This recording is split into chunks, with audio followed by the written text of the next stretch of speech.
What's the meaning of bunny?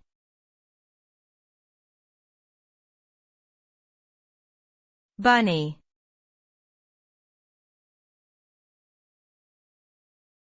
Bunny.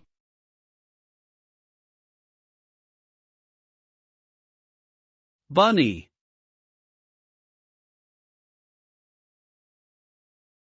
Bunny.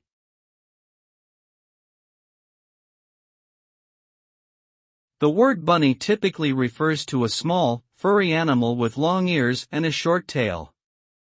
Bunnies are often associated with cuteness and playfulness, and are popular as pets. They are also commonly used in children's stories and cartoons as gentle and harmless characters. The word can also be used in a colloquial sense to describe a person who is naive or innocent, which can have both positive and negative connotations depending on the context. Overall, bunny is a word that suggests warmth, softness, and gentleness.